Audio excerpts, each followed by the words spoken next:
nipas, darah nipas itu najis. Dan sesuatu yang keluar dari benda najis itu tidak bisa dibilang maha suci. Itu berarti bohong kalau Tuhan dilahirkan. Ya. Itu aja. Dah. Oke. Kalau menurut Pak Munir yang suci itu memang sudah suci atau karena Tuhan maka sesuatu itu suci? Dunia ngerti ini nggak tempat bahasanya, Pak? najis. Memang Dunia agak berat tempat ini. najis. Sekarang saya tanya dulu ya. Saya tanya dulu. Kira-kira kalau Tuhan datang ke tempat yang Pak Munir bilang najis, kira-kira yang najis itu tetap najis atau menjadi suci? Ya menjadi najis juga tubuhnya kan. Menjadi najis. Karena dia, berarti, waktu dia ke mana tahu dia injak tai ayam kan. Udah. Berarti ternyata Tuhan kalah dengan keadaan ya. Ya mana tahu dia injak tai ayam dulu. Jalan-jalan kemana. Pak Munir, dengarkan. Berarti Tuhan kalah dengan benda. Sehingga ketika dia datang, benda itu tetap najis gitu. Ya, saya jelaskan sama Pak Munir ya. Sekotor-kotornya benda itu, kalau didatangi Tuhan, maka benda itu akan menjadi murni dan suci. Kenapa? Karena Tuhan yang lebih menang. Nah, karena Tuhan yang lebih kuat daripada benda itu. Orang berdosa aja kalau didatangi Tuhan jadi baik, jadi bersih. Apalagi hanya sekedar darah, ya kan? Aduh.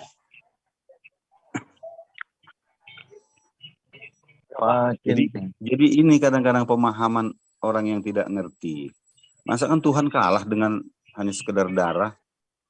Dimanapun Tuhan datang, segala sesuatunya akan menjadi suci. Ya, itu harus kita pahami. Itulah hebatnya Tuhan. Beda dengan kita. Kita kalau datang ke tempat tai ya tetap menjadi kotor kita. Kalau Tuhan tidak akan bisa terpengaruh dengan segala benda apapun. Paham Pak Munir ya? Ya kan, ya tentu kalau dia sudah 100% manusia. Iyakan lagi, udah jelaskan kok iyakan. Ya memang iya. Ini kan firman, ayatnya mengatakan firman yang jadi manusia.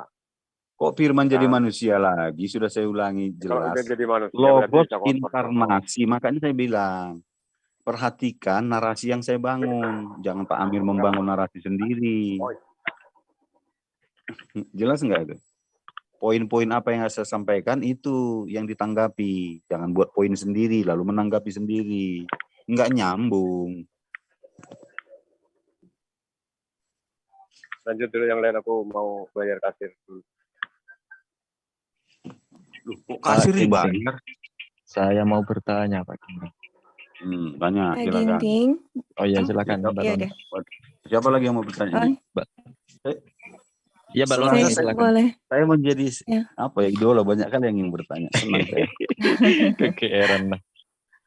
Terima kasih. Oke, lanjut Mbak Lona. Saya tertarik dengan perkataan Pak Ginting barusan yang bilang kalau dimanapun tempat itu kalau didatangin Tuhan maka dia akan menjadi suci ya. Ya.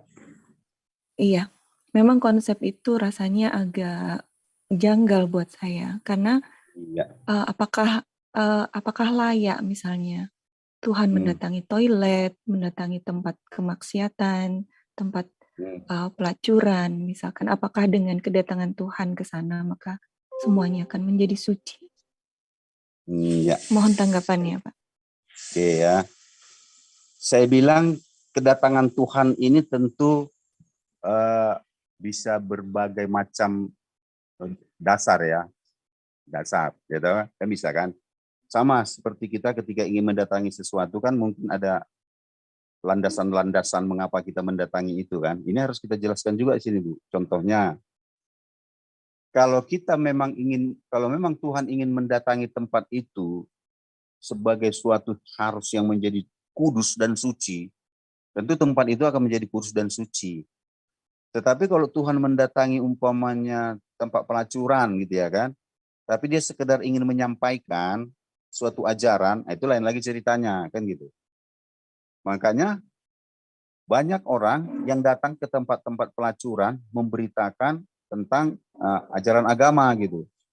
Mungkin di Islam juga ada itu yang hobinya dia mendatangi tempat pelacuran. Miftah atau siapa itu yang panjang rambutnya itu kan. Ya, tetapi memang dia membawa nama Tuhan gitu. Ya, membawa ajaran-ajaran Tuhan. Dan faktanya ada yang bertobat, ada yang tetap. Jadi kembali ke pertanyaan Ibu tadi, itu tergantung apa yang misi apa Tuhan datang ke tempat itu. Kalau dia ingin mensucikan itu sebagai apa, ya tentu akan suci. Dan dia tidak akan terpengaruh gitu dengan waktu, dengan keadaan. Kalaupun benda itu tetap apa, dia tetap suci gitu. Kan gitu kan? Iya. Nah, inilah Pak, itu tadi kan semacam bukan kedatangan Tuhan secara literal ya. Artinya secara benar-benar Tuhan berada di sana gitu. Meskipun saya dan kita semua pasti meyakini bahwa Tuhan melingkupi segala sesuatu. Cuman Gimana? inilah bedanya di Islam. Kalau kan kalau boleh beda, saya Bu. Sebentar. Ibu nggak usah menceritakan pembedaan Islam dan Kristen. Kan sudah saya bilang sudah beda. Kita fokus aja tentang keimanan saya. Belum bukan selesai Pak Ginting, jangan dipotong lah. Iya, Biar sampai boleh. selesai nanti kan. Saya tidak mau nanti melebar. Gini. Akhirnya nanti muter-muter kayak Oke, kemarin stop. kan. Biar dilanjutkan Pak Loh, Ini juga saya dikeroyok habis. Kemarin itu. Saya janji nggak akan keroyok Pak Ginting, kasihan. Kemarin poligami saya bicarakan, padahal saya nggak mau, langsung kejar habis. Ya silakan Bu, apa? Ya, jangan bandingkan ya, jangan bandingkan ya. Pak Nanti Ginting, saya nggak mau membanding-bandingkan. Pak, saya hanya ingin Pak menjelaskan Ginting, keyakinan saya. Iya, boleh. Tanpa mengurangi rasa hormat, kita kan berada di sebuah media lintas agama. Maka ya disinilah kita saling bercerita tentang agama kita masing-masing. Itu tidak bisa kita hindari. Ibu, karena Pak Ginting kalau tidak Ibu mau sedang berada di bercerita dalam lintas gereja. agama, oke ya. Kalau Ibu mau bercerita lintas agama dan lawan Ibu menanggapi, Ibu cari yang lain aja. Jangan ke saya. Bukan begitu. Kan saya sudah menyatakan, saya hanya bersedia menjawab setiap pertanyaan yang berhubungan dengan keyakinan saya, iman saya, Ibu. Ya sudah, kalau gitu saya nggak bisa melanjutkan karena ketika saya mau menyampaikan bahwa kalau Tuhan di Islam itu kami tidak layak menempatkan Tuhan di dalam tempat-tempat yang najis. Bahkan di toilet pun kami dilarang menyebut nama Tuhan kami. Ya seperti itu yang mau saya sampaikan. Tapi monggo dilanjut oleh yang lain, Bang Rey. Monggo Bang Rey, karena sepertinya Pak Ginting Asumsi belum bisa menerima kalau misalnya kita menyampaikan sesuatu dari sisi Islam.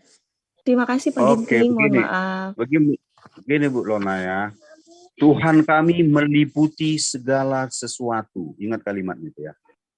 Tuhan kami meliputi segala sesuatu. Itu narasi dari mana Pak Ginting? Dari Pak Ginting sendiri atau dari Dengar dulu. Tadi saya loh Pak, tadi saya yang berkata begitu. Ya makanya ini Tuhan meliputi segala sesuatu. Sumbernya tapi dari mana? bilang Tuhan itu nggak ada di WC. Loh, bukan nggak ada di WC. Bukan nggak ada di WC, Pak. Tapi tidak layak bagi Tuhan untuk berada di tempat-tempat suci. Pak, sekarang saya sampaikan. Nah, sekarang saya sampaikan begini ya, Pak ya. Mohon maaf. Jadi pecah, makanya saya bilang, Ibu jadi akhirnya standar ganda. Loh, tidak standar ganda. Nggak boleh di WC, tapi meliputi segala sesuatu. Loh, Tuhan kami, Pak, melingkupi segala sesuatu. Bahkan kalau saya ceritakan bagaimana maha besarnya Tuhan kami. Iya, meliputi, melingkupi. Cuma menurut kami ya. Dipotong-potong terus ya. Bilang tadi nggak boleh ke WC. Bukan nggak boleh. Tuhan mau kemanapun boleh, Pak. Tadi Ibu bilang sendiri. Di WC nggak mungkin layak, Tuhan kami Pak. Bilang. Sekarang Ibu standar ganda lagi kan. Makanya saya bilang nggak usah Ibu ceritakan tentang keyakinan Ibu. Nanti saya tanya Ibu sendiri bingung. Pak, saya sampaikan tidak layak bagi Tuhan untuk berada di tempat-tempat najis. Oh, tidak layak. Oke, berarti waktu di WC Ibu nggak boleh berdoa ya? Walaupun Tuhan Maha Suci, Pak. Tuhan Maha Suci. Iya, Pak, Tuhan Maha berdoa. Suci. Makanya ketika dia ke WC pun dia tetap suci. Namanya dia Maha Suci. Lalu kenapa dia menjadi kotor? Kan Ibu jadi memframing Tuhan bisa kotor. Karena dia datang ke WC. Aneh kan? Bukan Tuhannya Pak Ginting, yang kita ini yang nggak boleh. Manusianya. Gitu. Kita nggak boleh menganggap Tuhan itu saya ada bilang di WC. WC. Kalau Tuhan ke WC, kira-kira Tuhan bisa dikotori WC nggak? Bisa. Bukan gitu, Pak. Enggak, saya tanya dulu, jauh. Jangan bisa nggak? Kalau Tuhan masuk ke WC, lalu Tuhan jadi kotor, gitu? Ya enggak lah, tetap Bukan, suci Ya namanya bukan. Tuhan. Tapi nggak boleh jelas kan? mengandai-andai seperti itu. Jadi kita. kenapa dilarang dia kemana-mana? Kemana-mana pun dia, mau ke WC, mau Bukan ke got sekalipun, dilarang, dia tetap suci. tidak Itu layak namanya bila kita Tuhan. berpikir seperti itu. Kitanya yang Yang tidak tidak layak itu pikiran Bapak, bukan pikiran Tuhan. Nah, iya makanya. Jadi jangan Bapak Kalau paksakan pikiran meliputi, Bapak itu seperti misalkan pikiran Tuhan. Ini kesalahannya. ya mau dilanjut. Bapak yang ngatur-ngatur Tuhan, nggak boleh ke sini, nggak boleh ke sana, nggak layak di sini, nggak layak di sana. Makanya saya heran. Bukan kami yang mengatur, ada dasarnya. Jadi Allah kenapa sendiri Bapak yang bilang dia menjelaskan dasarnya Pak mana? Ginting. Jangan Sekarang dipotong, kita ini ayat Al-Quran data saya bacakan. Innallaha ala kulli syai'in qadir, itu ada. Oke, kira-kira ayat meliputi itu segala sesuatu. masuk Nah, akal kalau nggak? di Kira-kira? Pak Ginting di Logika mana nggak itu ayat, coba? ayat itu? Oke ya, jangan tersinggung nanti ya. Kira-kira ayat itu logika nggak? Ya itu yang disampaikan kepada kami. Iya, saya tanya. Makanya sekarang kita menggunakan akal budi. Logika nggak ayat itu?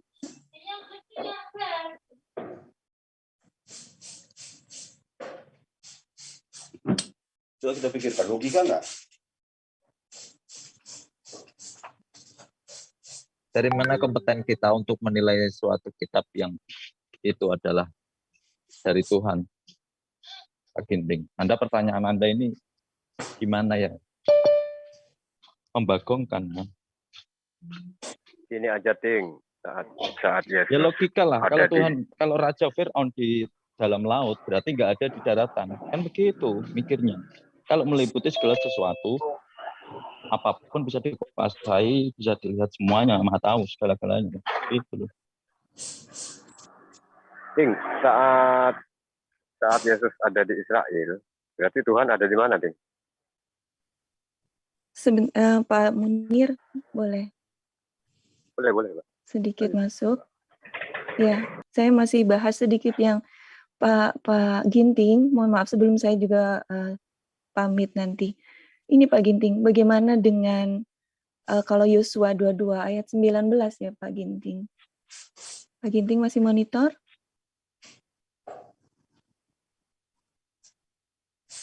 Sepertinya Pak Ginting tidak monitor ini.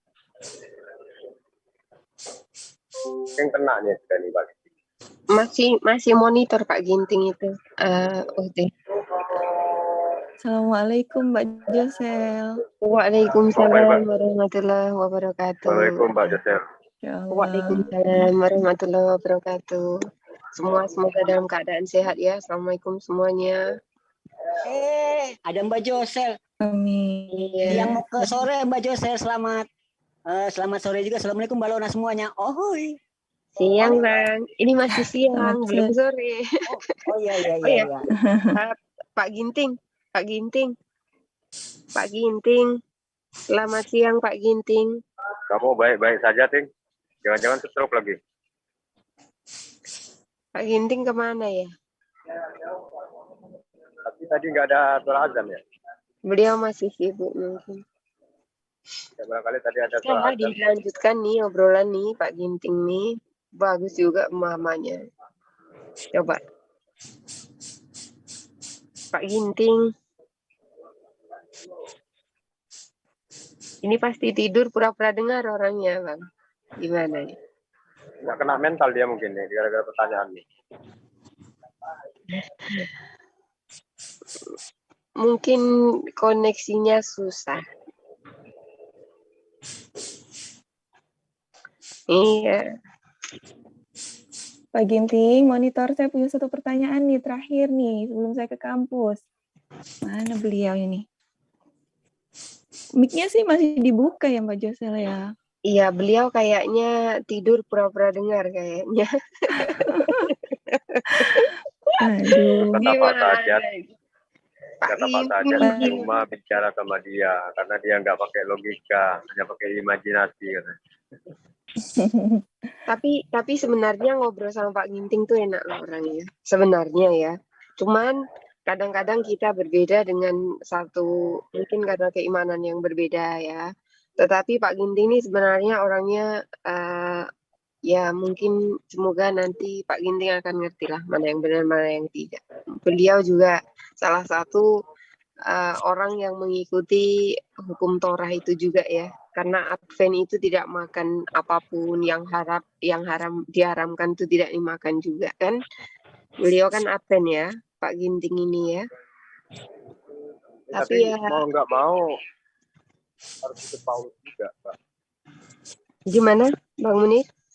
Mau tidak mau harus ikut kata Paulus juga, karena kata Paulus semuanya boleh. Ya begitulah. Karena ya pengajaran itu kan Paulus ya. Karena sejak matinya Yesus di kayu salib, kita terbebas dari hukum Taurat. Jadi Pak Ginting nggak perlu melakukan hukum Taurat. Ya.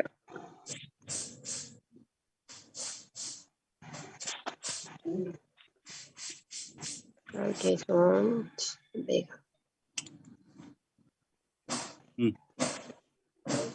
Kemana ini ya? Bang Ginting ini kemana? Iya, Bang Ginting masih monitor ya? Baru monitor. Oh, oke. Wah, dicari-cari dari tadi. Ini Bang Lola mau nanya. Ini namanya nggak sopan. Enggak. Apanya apa dia Bu tadi? Hilang-hilang apa gitu? Saya kutak-katik juga. Pak, saya ini untuk ya. Pak, saya Bentar dulu. Tadi di sini kan internetnya kan mati total itu dari Medan, Tanjung Merawa, Lubuk Pakam ya. Indo apa itu? Telkomsel itu apa dia? Dan baru pulih gitu.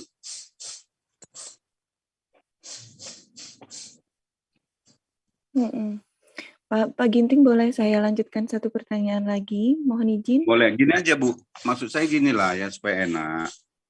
Kita boleh Ibu bertanya seberapa banyak pun. Contohnya gini, saya giliran saya ditanya. Tetapi maksudnya Bu, kalau bisa pertanyaannya singkat, kemudian saya diberi waktu menjelaskan. Kalau masalah nanti penjelasan saya kurang pas atau enggak, nah itu terserahlah kan, bagaimana penanggapannya. Itu loh maksud saya. Jadi kita nggak usah terlalu timpang tindih. Tapi kalau nanti pertanyaan jawaban saya kurang pas, Ibu bisa melanjutkannya pertanyaan, tapi jangan diulang gitu loh maksud saya. Paham ya Bu ya? Silakan Bu. Boleh. Iya. Oke. Masalah tentang najis yang tadi, saya masih mau bahas ke sana sedikit, Pak. Kalau di dalam kekristenan yang Bapak Ginting ikut itu, apakah ada najis dan tidak najis itu bagaimana ya Pak, kalau boleh tahu? Ada najis dan tidak najis ada, ya. Tapi itu kan bagi manusia ya. Dan kami tidak pernah mengatakan bahwa najis itu bisa mempengaruhi Tuhan. Kalau Tuhan mau kemana pun terserah. Kemudian darah nipasnya pun ada. Contohnya kalau anak yang melahirkan anak laki-laki berapa hari, ya kan baru boleh ke gereja. Kalau anak perempuan berapa hari, gitu loh. Kemudian makanan juga ada yang najis, gitu ya, atau yang haram dan halal ada. Itu kalau diceritakan mungkin di perjanjian lama mungkin ya, yang apa penjelasannya, karena di perjanjian baru Yesus itu sudah mengajarkan sebuah konsep kasih, gitu. Tetapi merujuknya tentu semua kepada perjanjian lama. Kenapa? Karena ketika Yesus mengajar juga dia membacakan kitab-kitab perjanjian lama. Makanya kalau kita baca di dalam Lukas 4 ayat 16 sangat jelas ya. Yesus membaca, ya, membacakan kitab perjanjian lama. Artinya Yesus tidak pernah menolak perjanjian lama itu. Saya rasa begitu, Bu. Ya. Baik, terima kasih. Artinya di sini saya simpulkan kalau Pak Ginting karena di Advent masih mengakui perjanjian lama ya Pak ya? Masih menerima ya? Iya, cuman kan nggak seluruhnya, Bu. Baik. Oke. Hukum-hukumnya yang sudah digenapi itu nggak kami lakukan lagi. Boleh. Ya. Sekarang saya lanjutkan ya Pak. Oke, masih membahas tentang yang najis tadi. Kalau memang najis itu bukanlah untuk Tuhan ya, itu untuk manusia. Lalu bagaimana dengan Yosua 22 ayat 19, Pak? Yosua, bentar ya. Yosua 22 nomor 19. Kalau Yosua 22 ya, bentar ya. Iya.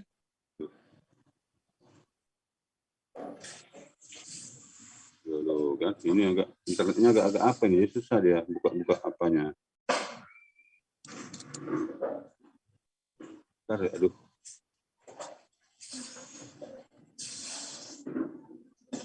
Atau mungkin Bang Rey bisa mohon izin share screen Bang Rey? Kalau memungkinkan.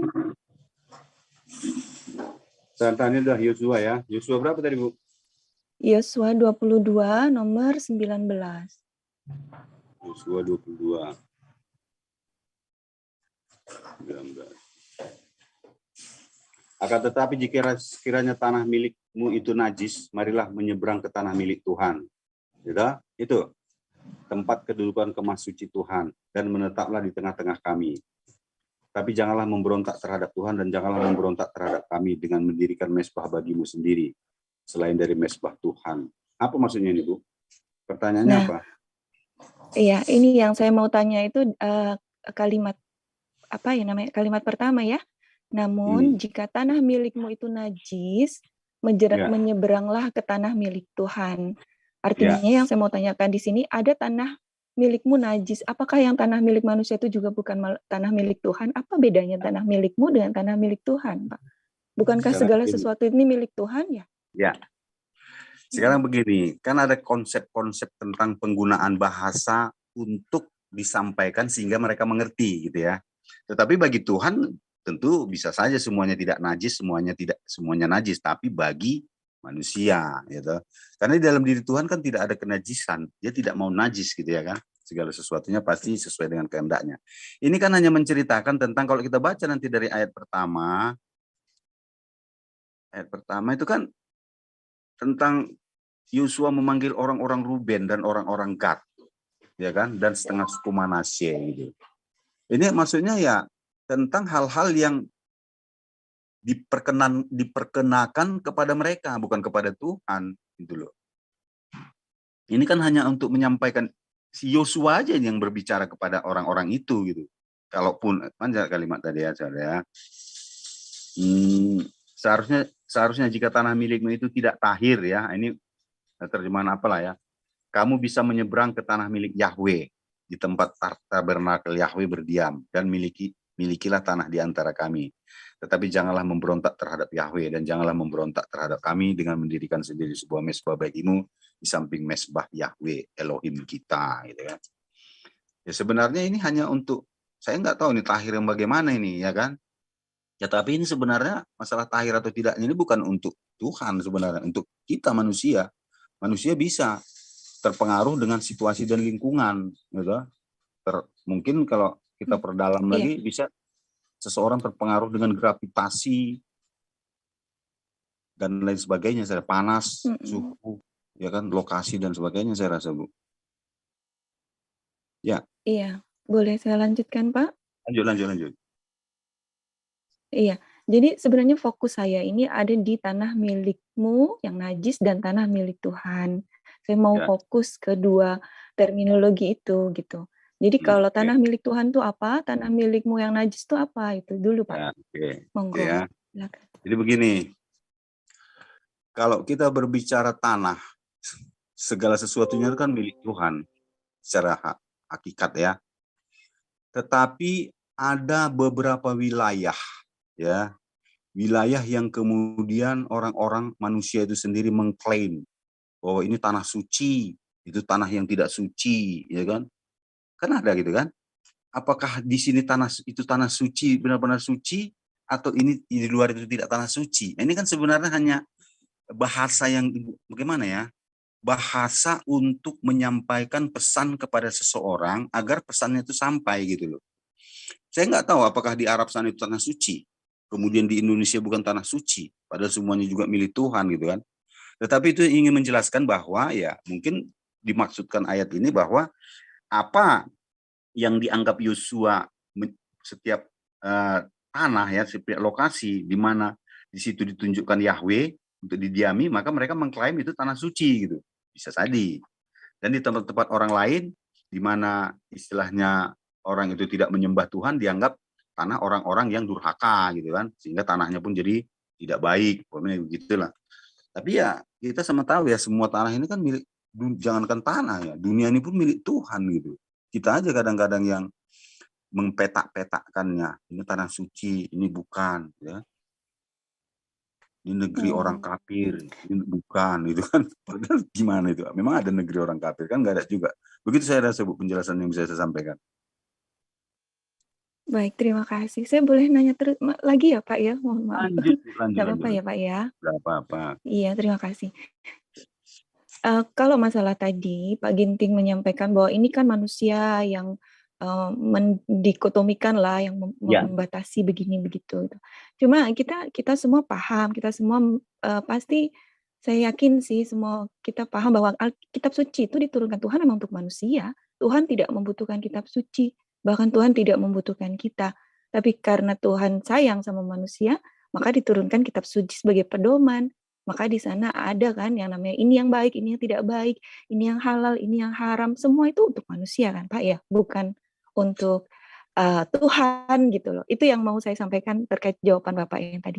Tapi saya masih mau fokus ke tanah milikmu itu najis dan tidak najis Pak. Dan tanah milik Tuhan. Karena di sini ketika Yosua mengatakan ini pasti ada penjelasannya, pasti ada maksudnya. Kalau Bapak mau baca ke penjelasan yang lain, ternyata ada satu penjelasan lagi begini Pak. Mohon izin saya sampaikan. Kalau daerahmu itu najis dan tidak patut untuk dijadikan tempat ibadah kepada Tuhan, maka pindahlah saja mari ke daerah Tuhan. Artinya ke daerah yang layak dijadikan tempat ibadah kepada Tuhan. Nah, jadi kitab suci kita pun Pak memberi petunjuk.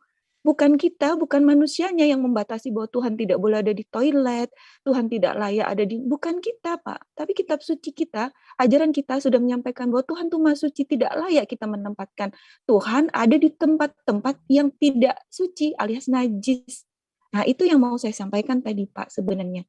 Mohon tanggapannya Pak Ginting, terima kasih. Oke, terima kasih. Pertanyaannya bagus banget Bu.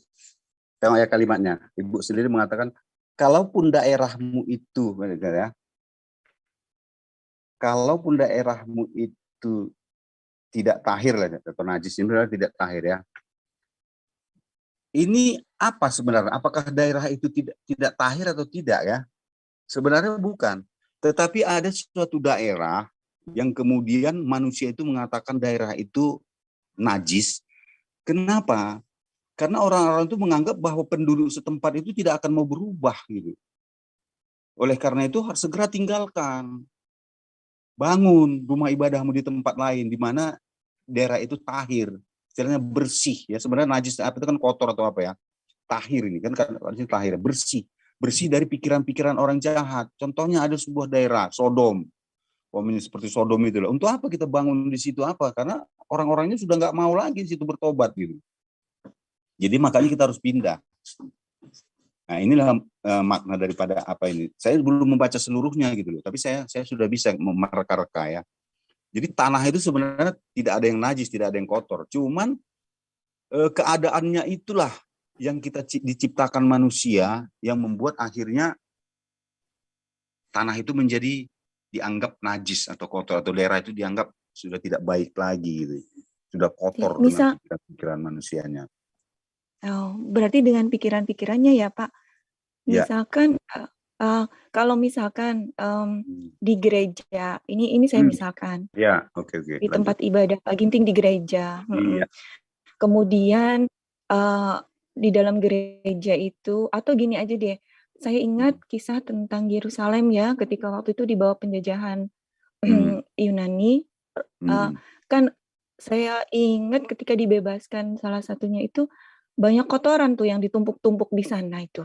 Nah, sehingga ketika tanah itu kemudian dibebaskan, maka semua najis-najis, kotoran manusia, sampah dan semuanya itu harus dibersihkan dulu untuk dibersihkan sampai kemudian tempat itu menjadi suci lagi. Nah, perumpamaan yang mau saya bawa sama. Misalkan di dalam gereja Bapak, kemudian naudzubillah semoga ini tidak terjadi, tapi kemudian ada yang melakukan pengotoran, misalnya dilempari kotoran dan sebagainya. Itu bagaimana menurut Bapak? Apakah harus berpindah ke iya, itu lanjut. Kan monggo Pak, silakan. Oke, gini ya. Kalau kotoran saya rasa kan bisa dibersihkan. Untuk apa kita harus pindah? Bersihkan dulu. Tetapi yang saya maksud ada sebuah wilayah di mana situ orang-orangnya tidak mau lagi bertobat.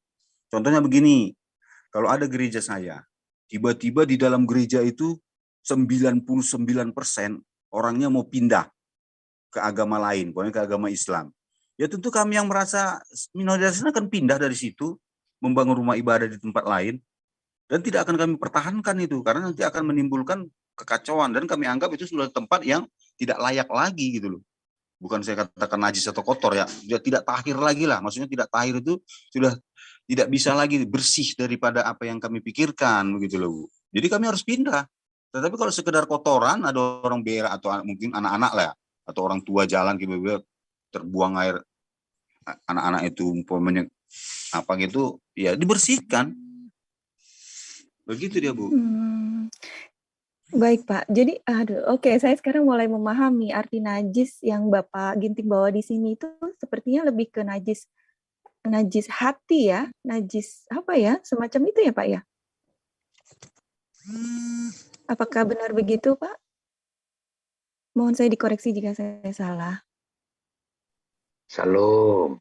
Halo, Pak Ginting. Saya najis itu cenderung terhadap perbuatan dan ketetapan Tuhan.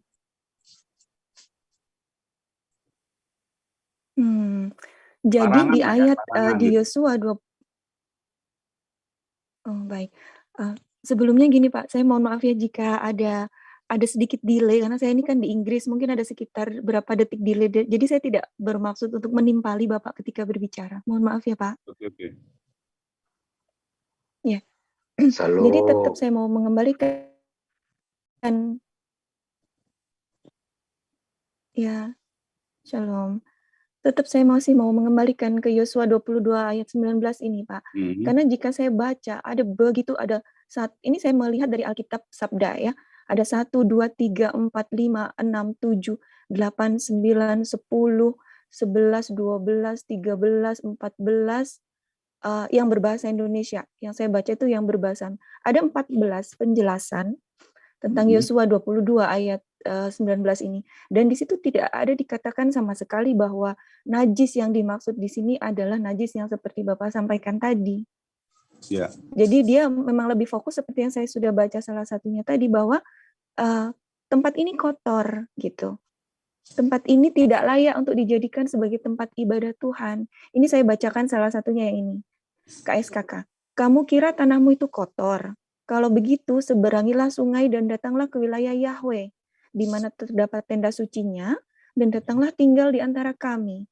Tetapi janganlah memberontak melawan Yahweh atau memisahkan dirimu dengan membangun sebuah altar yang lain untuk menandingi altar Yahweh Allahmu. Nah, fokus najis di sini, kalau yang saya tangkap, mohon maaf jika saya salah, ini adalah najis dalam arti memang kotor tempatnya, Pak. Artinya bisa jadi ketika satu tempat dirasa kotor entah oleh perbuatan manusia karena literal dalam arti ada kotoran manusia kah di sana, ada najis manusia kah di sana, atau karena perbuatan manusia yang mungkin yang lain seperti yang Bapak sampaikan tadi, melawan Yahweh kah atau apa. Tapi di sini sudah jelas ini bahwa ini ada hubungannya dengan tempat peribadatan dan najis karena ini tadi, Pak. Bagaimana Pak tanggapannya? Itu sudah jelas kan Ibu bilang. Kotoran manusia, Ibu bilang tadi kan. Berarti itu kan sebenarnya yang membuat najis itu perbuatan manusia itu kan. Ya kan? Jadi bukan tanah itu. Oleh karena perbuatan manusia itulah maka manusia-manusia menganggap itu tempat itu kotor, najis. Coba kalau orang ini umpamanya nggak ada buang kotoran di situ, apakah itu menjadi tempat najis? Kan tidak. Jadi sebenarnya membuat najis itu perbuatan manusia, tingkah lakunya, ya kan? Jadi makanya Yesus berkata, bukan yang masuk ke dalam mulut yang menajiskan kamu, tapi yang keluar dari pikiranmu, perbuatanmu itu, gitu loh. Jelas Bu ya? Iya, jelas Pak. Memang kan yang mengotori toilet juga manusia, Pak. Ya iya. Kalau saya bawa ke sana tadi, iya. Betul. Artinya di sini kita sepakat, Pak. Kita sepakat bahwa ada tempat-tempat yang memang najis untuk Tuhan, itu kita sebut di sana. Itu yang saya maksud. Itu bukan untuk Tuhan, untuk kita. Kan kita yang mau beribadah. Aduh Bapak. Bukan untuk Tuhan. Seperti betul Bapak. Gini Bu, sebentar ya saya jelaskan ya. Kenajisan itu dihindari bagi manusia agar dia bisa fokus beribadah kepada Tuhan. Bu, jangankan di toilet, di dalam kubur sekalipun kita boleh loh mengundang Tuhan hadir untuk menyelamatkan kita. Jadi Jadi mungkin kita berbeda sih, Bu ya. Iya, Mungkin Ibu menganggap bahwa kotoran itu adalah suatu najis. Kotoran itu kan hanya benda, Bu. Benda mati yang tidak mengerti apa-apa. Tapi yang kotor itu adalah pikiran kita. Yang jahat itu pikiran kita. Bukan tai. Tai itu enggak jahat, Bu. Menurut saya, Pak, boleh jahat, saya? tai itu enggak jahat. Baik. Salam. Siap. Iya, sebentar Bapak, saya mau sambung lagi sebentar. Silakan. Karena saya nggak bisa lama, Enggak, saya harus ke kampus setengah jam lagi. Enggak, tunggu sebentar. Ini channel Halo? Muslim atau Kristen itu dulu? Muslim, channel Muslim. Channel Muslim ya? Ya. Oh iya, saya salah lama sebab saya kebetulan Kristen, salah masuk saya. Maafkan saya. Saya juga Kristen, Pak. Iya, sebentar dulu. Maksud saya kalau di Kristen kan nggak ada najis, artinya hati yang perlu, hati yang suci. Ya, ini yang saya jelaskan, Pak. Nanti Bapak Tunggu boleh sebentar. mendengar. Iya, sebentar. Sebentar Pak Ginting. Ya. Oke. Ya, oke. Kalau najis kan artinya di situ ada kotor, nggak suci ya. Tapi kalau menurut saya suci itu susu panci. Kan seperti itu. Jadi Susu panci. susu sepanci. Nanti dianalisa lah. Jadi Oke. maksud saya begini, saudaraku sekalian. Kebetulan saya Kristen ya. Saya kalau Pak Ginting pahami, saya diaken. Diaken kan petugas itu, Pak. Memberi orang makan. Entah siapa pun saya beri makan. Di Kota Karawang ini. Diaken, denominasi apa Bapak? Apa diaken? Saya Katolik. Ya. Jadi diaken kan petugas. Diaken itu maksudnya bukan ya? Diakonia, berdiakonia. Ya. Oh, diakonia ya. Kalau kami diakonia ya, marturia bersaksi, diakon melayani ya. Oke. Lanjut, Pak. Ya, jadi maksud saya begini, izinkan saya bicara sebentar. Memang ini ajaran Tuhan kami, Yesus ya. Jadi ada dua hukum. Apa itu? Hukum pertama adalah vertikal. Kasihilah Tuhan Allahmu sungguh-sungguh dengan segenap hatimu, jiwamu, kekuatanmu, pengertianmu, dan akal budi. Lalu horizontal.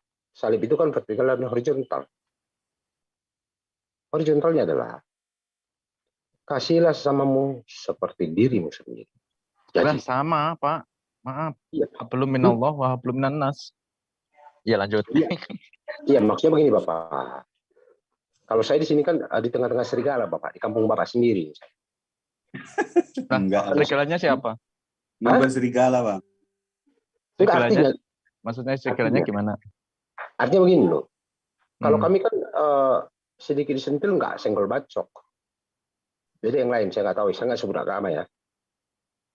Terus yang sedikit sentil senggol bacok itu yang mana contohnya? Bang Ray, kayaknya Bang Binsar ini mulai framing ini. Oh, iya, makanya ini langsung ke contohnya aja. Pakai data kabar media. Enggak, ini serius. Ini bukan framing. Sebentar Bang Ray.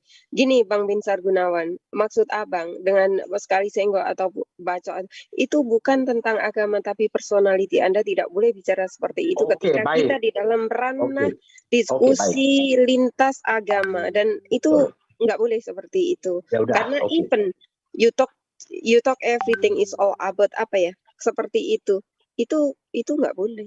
Framing itu namanya. Iyalah istilahnya obrolan seperti conversation in scope dan hate lah, paham saya itu semua. Okay.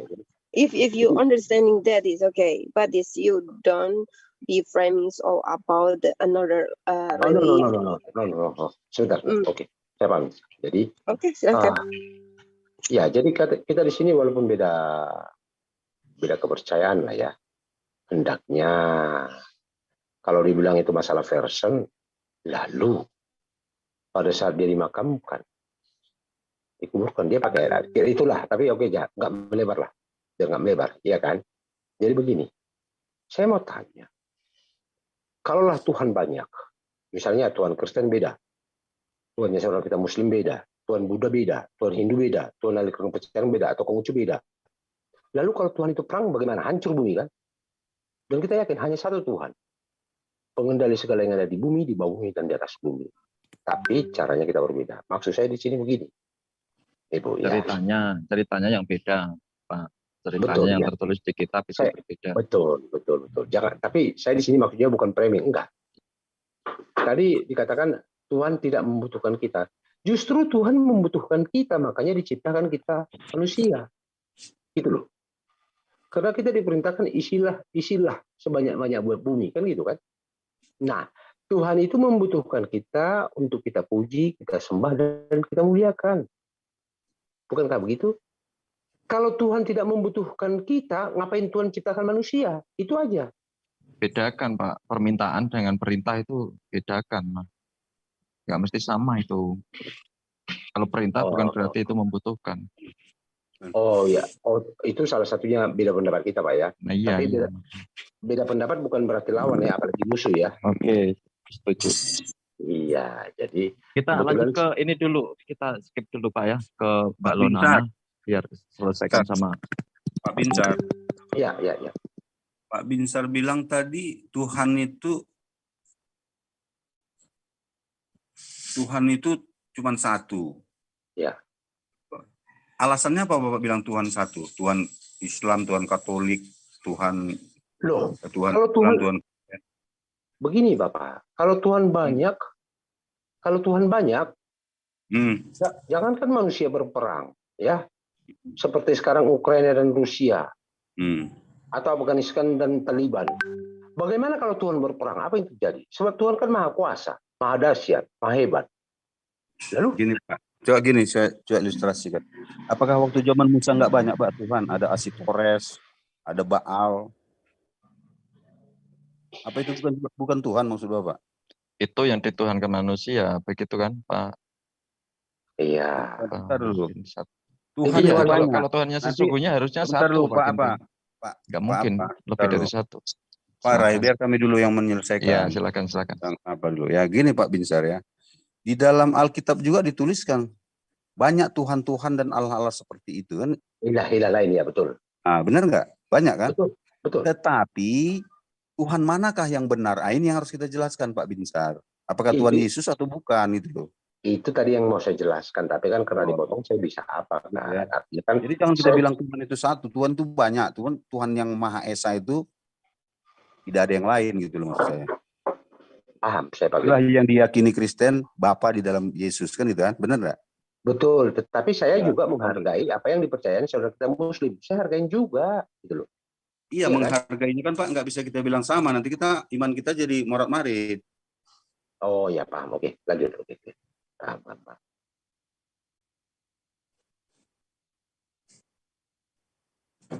Lanjut, Pak Binsar. Pak Binsar, marganya apa ini? Aritonang. Aritonang. Kayak kabar Luna. Oke lah, baik ya. Gua berita. Bahasa sekarangnya gitu. Iya. Aman lah. Aritonang opus sungguh oke. Opus sungguh kan? Iya, tenang saja Min. Oke lah ya. Oke, jadi saya suka jalan-jalan juga. Bahasa Karo, aku bahasa Batak kan?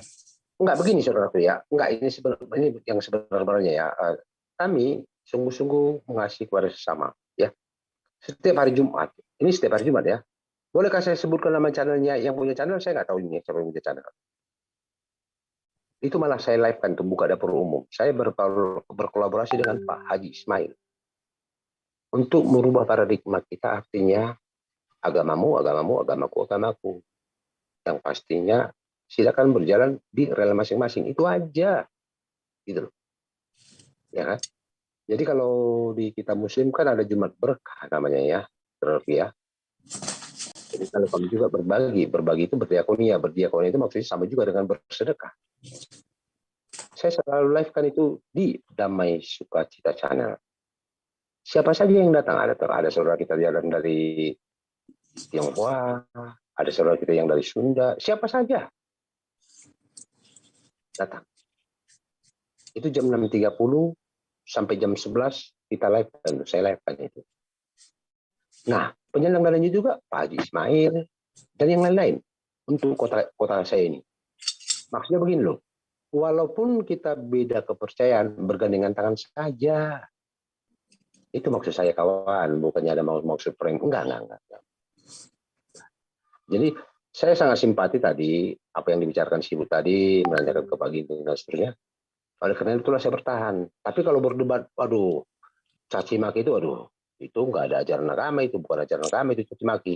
Iya kan? Dan saya juga nggak setuju juga apologet yang lain-lain itu, nggak setuju juga saya. Paparkan, bawa dalil, sampaikan. Percaya syukur, ya tidak percaya, sudah lihat yang terjadi, itu aja. Dapatkah dipahami?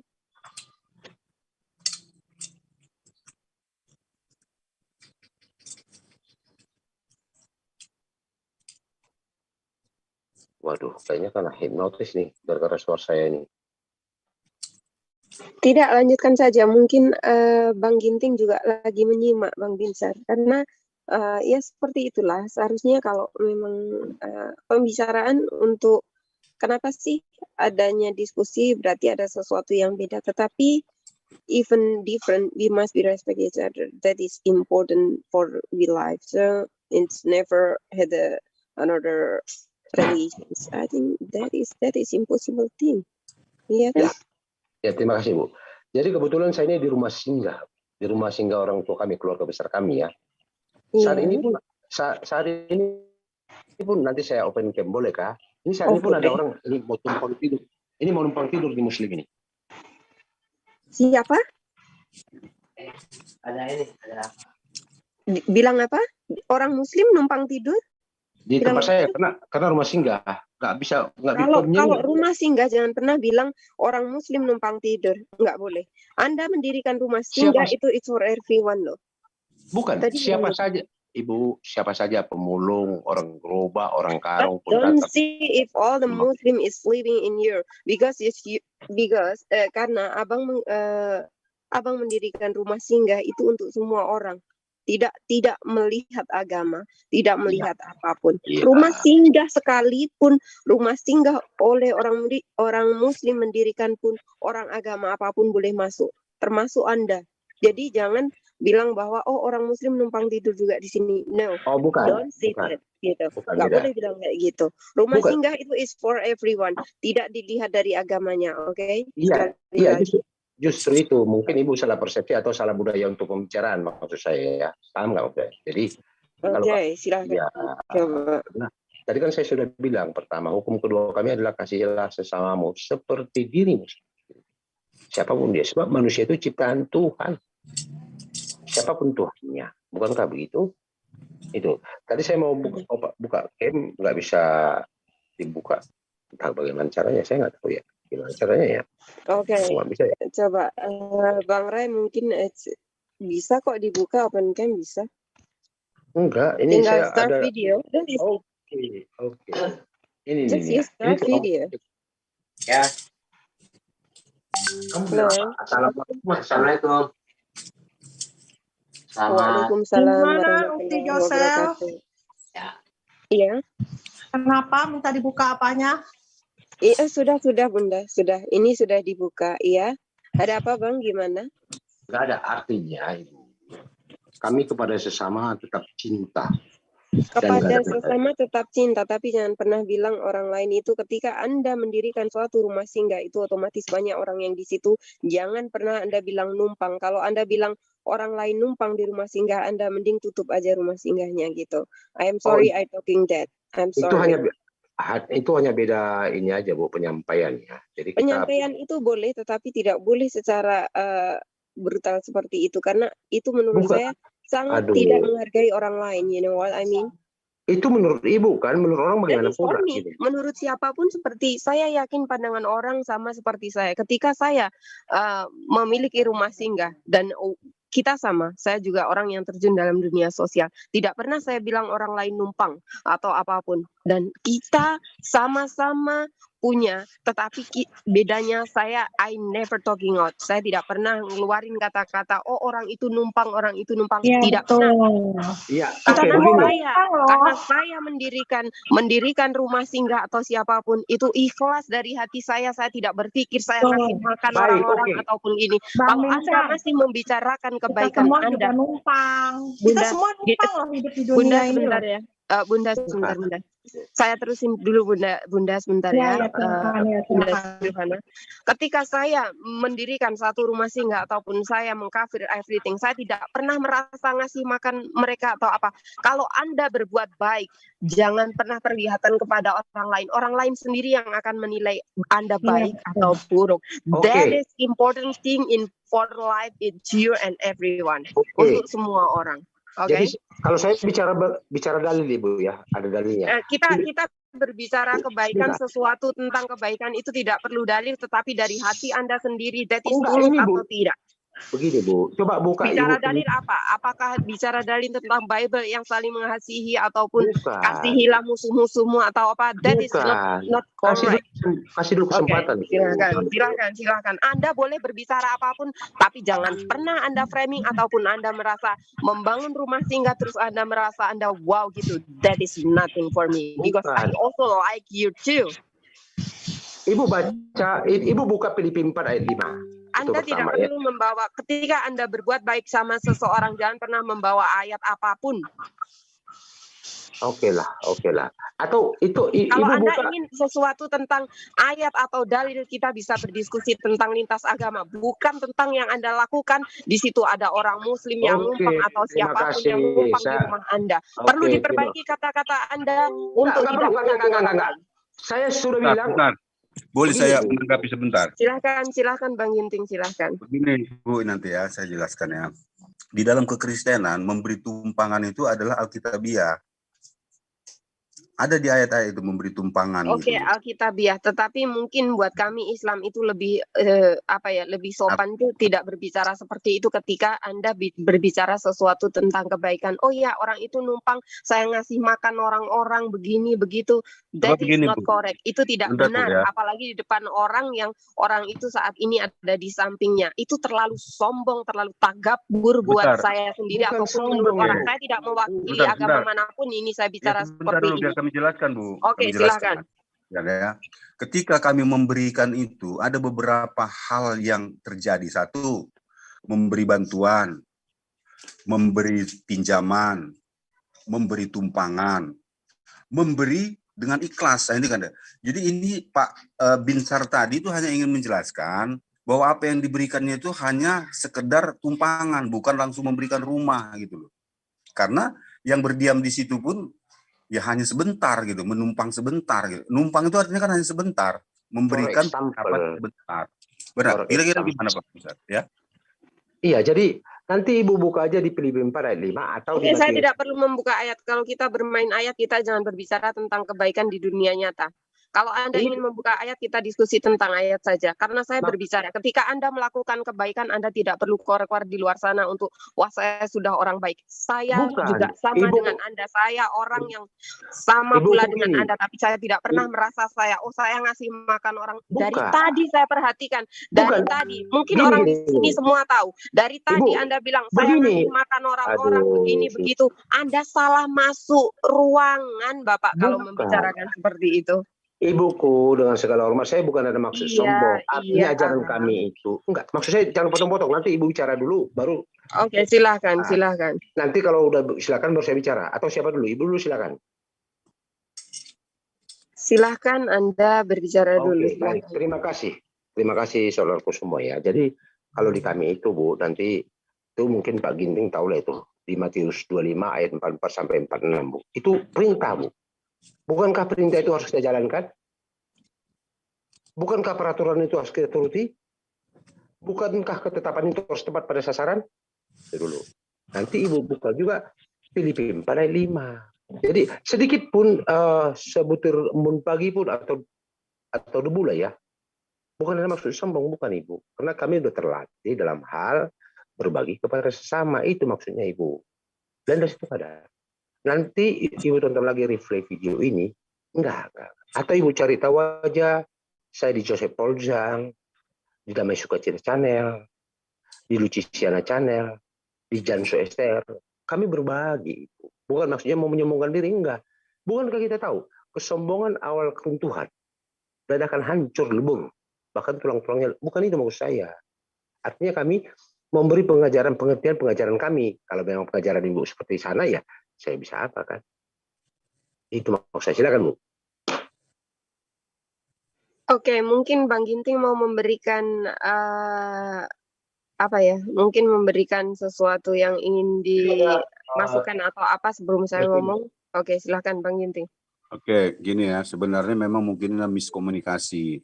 Memang di dalam penggunaan bahasa kadang-kadang kita bisa berbeda ya, bisa marah. Kalau di Tanah Karo, Bu, mengatakan bujur itu sama dengan di Batak mau leate atau terima kasih.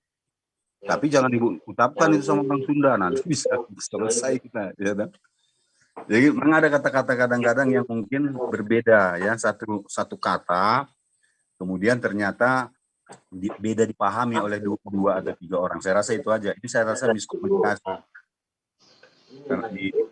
Tapi ya berpulang kepada tapi jangan pernah bilang bahwa orang Muslim numpang di sini. Kalau tidak mau ditumpangin, jangan pernah mendirikan rumah singgah, karena rumah singgah itu is for everyone, is not all about religion. Jadi jangan pernah menyebut agama kalau sudah mendirikan rumah singgah. Awalnya kan saya sudah bilang Ibu kepada siapa saja. Kalau begitu artinya apa dia, ketika dia datang ke rumah itu? Menumpang atau memiliki atau gimana? Mau dia numpang, mau dia apa, tapi dia tidak boleh bilang, orang Muslim numpang di sini juga. No. That is not correct. Itu saja sudah tidak benar. Dan apalagi Anda membawa Damai Kasih channel atau Pauzang channel, nggak laku di sini, nggak guna.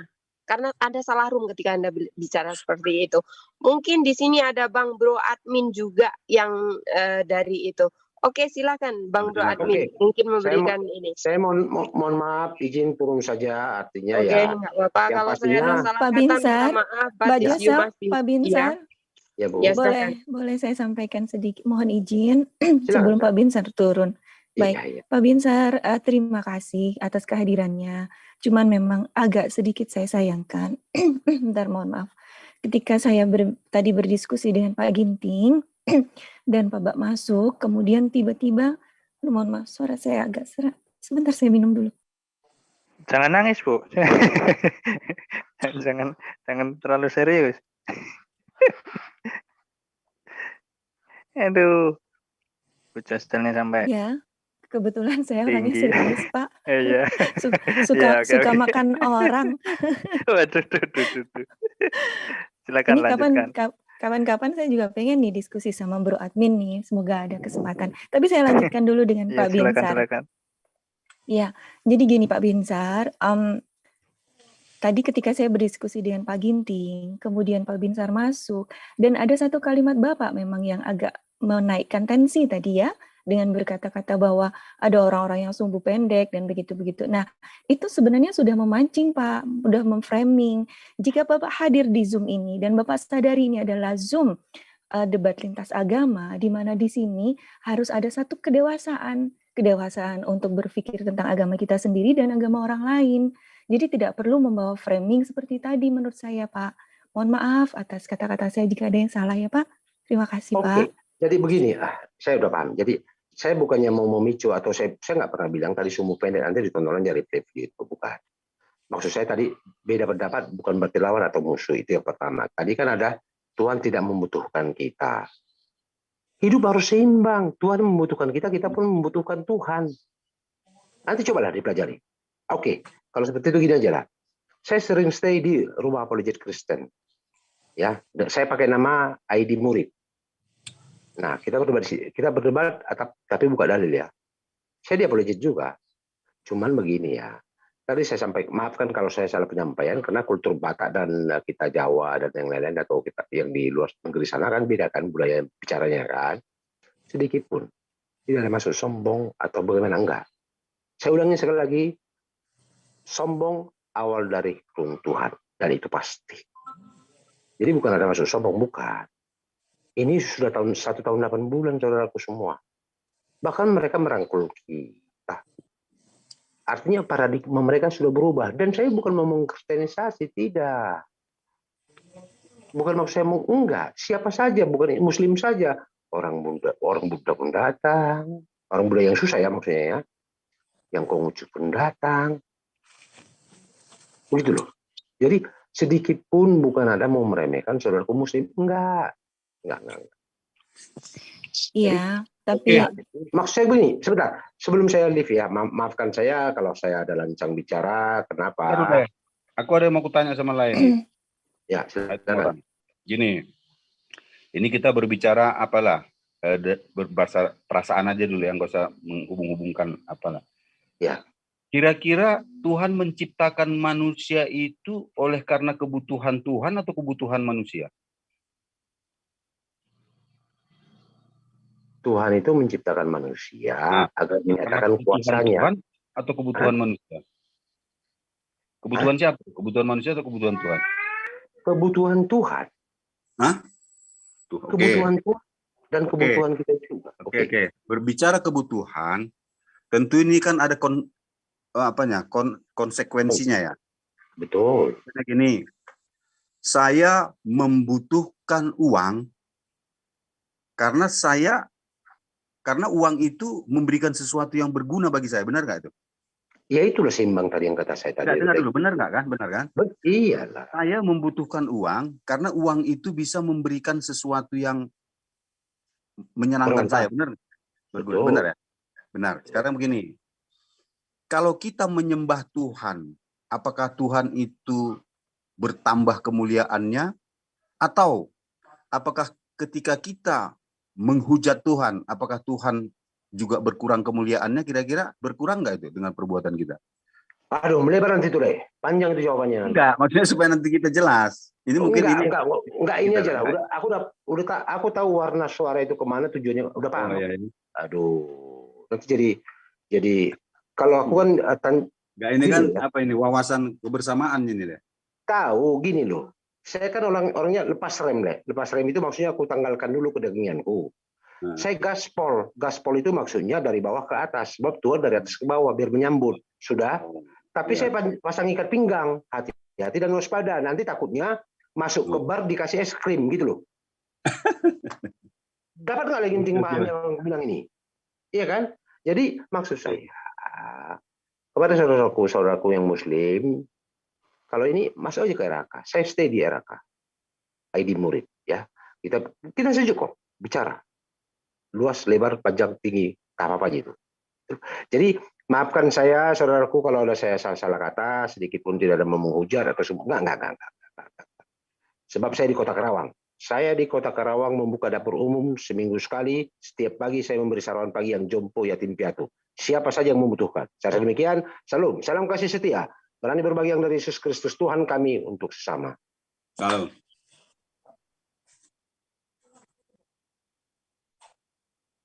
Lanjut, tadi mau apa, Bro Admin? Mungkin Bang Bro Admin, silahkan Bang Bro Admin.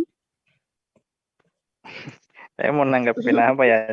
Soalnya mungkin karena tadi membawa, sebenarnya nggak ada yang salah dengan Bapak tadi, tapi karena dia menyebutkan ada kata Muslim atau jadi menyebutkan suku rasnya itu yang jadi masalah. Seharusnya memang kalau memang urusannya manusia ya manusia saja, tidak ada embel-embel ras sukunya, nggak usah disebutkan gitu loh.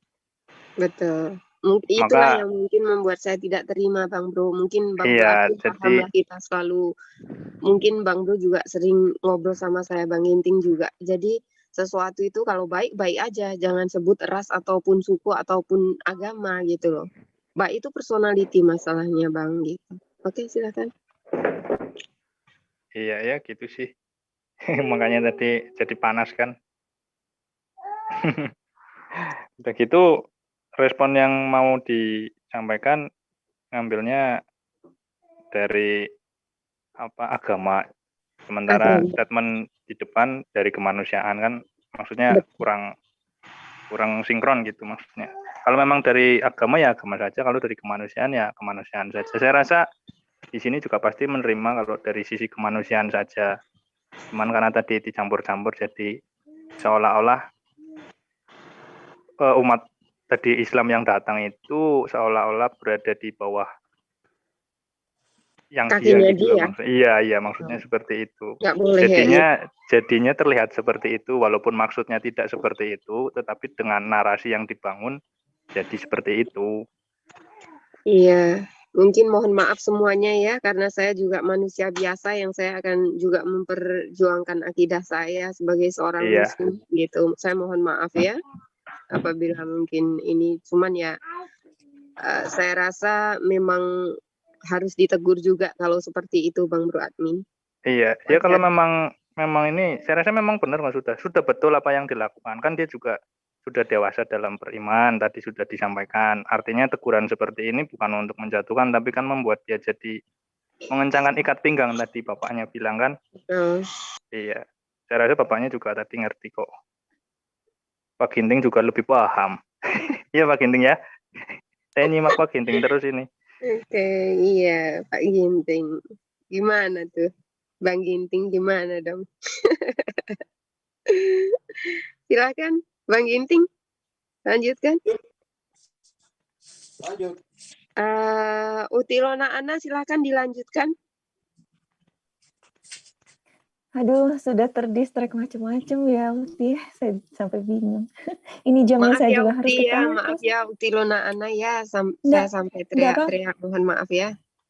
Nggak apa-apa sayang, nggak apa-apa deh. Karena memang saya tidak mau itu aja sih, nggak mau dengar orang seperti itu. Mungkin ya emosi saya nggak bisa ditahan. Mohon maaf untuk semuanya ya. Oke, silakan dilanjutkan. Iya, nggak apa-apa. Anda sama Bang Ginting. Memang tadi kurang nyaman karena sudah dipotong ya, jujur saja. Maksudnya dipotong oleh Pak siapa tadi, Binsar, karena beliau masuk tadi dengan promosinya yang tiba-tiba kemudian sebelum promosi sudah framing dulu. Nah itu kurang nyaman sih, padahal ini di Zoom Muslim. Adabnya yang kurang kalau menurut saya. Ya, tapi ini Pak Ginting masih monitor, Pak? Masih. Baik, saya nggak bisa lama, saya mohon maaf karena saya waktunya harus berangkat ke kampus. Tapi saya hanya mau menyimpulkan saja, Pak, dari diskusi kita pagi ini atau siang ini ya di Indonesia, yang saya simpulkan adalah bahwa najis yang ada di kekristenan di Bapak adalah lebih kepada najis hati ya Pak ya, bukan najis dalam arti literal bahwa benda itu ya hati dan perbuatan, bukan. Ya. Betul, bukan pada najis dalam arti literal bahwa ada benda-benda yang memang ya boleh kita bilang kotor gitu, najis gitu. Itu ya Pak, apa benar? Kotor, ntar dulu nanti memang sepertinya ini agak perlu hati-hati menjelaskannya nih ya. Ya, maksud saya ya ada najis ya, secara jasmani, ada najis secara rohani. Ya toh? Kalau kita berbicara tadi kan sepertinya poinnya kan najis rohani ya. Ya kan, bukan najis secara badani. Badani kalau badani itu kotor lah gitu ya. Makanya agak susah juga menjelaskan ini ya. Ya gini. Kalau baik kita fokus ke definisi najis dulu kalau begitu. Sepertinya memang ada perbedaan definisi ya tentang najis. Kalau saya boleh izinkan dan saya bawa ke Yosua 20 Yosua berapa tadi saya kok lupa. Ya, fokus ke sana ke Yosua 22 ayat 19 nomor 19 tadi. Di sini kan ada hubungannya dengan tempat ibadah kepada Tuhan. Kalau saya bawa dengan definisi najis menurut Islam itu sepakat di sini Pak, bahwa dalam perspektif Islam, mohon maaf saya sampaikan bahwa najis adalah benda-benda kotor yang membuat tidak sahnya sholat, tidak sahnya kita beribadah gitu. Dan kalau kita bawa ke Yosua 22 ayat nomor 19 tadi, sebenarnya di sini sepakat Pak bahwa najis yang disampaikan ini adalah najis berhubungan dengan peribadatan gitu, yang membuat tempat ibadah itu Yosua tidak berapa layak, tadi? Yosua 22 nomor 19. Oke.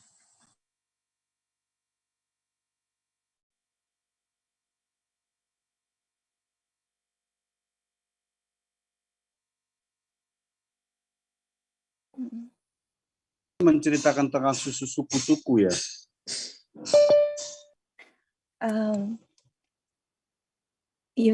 Ya.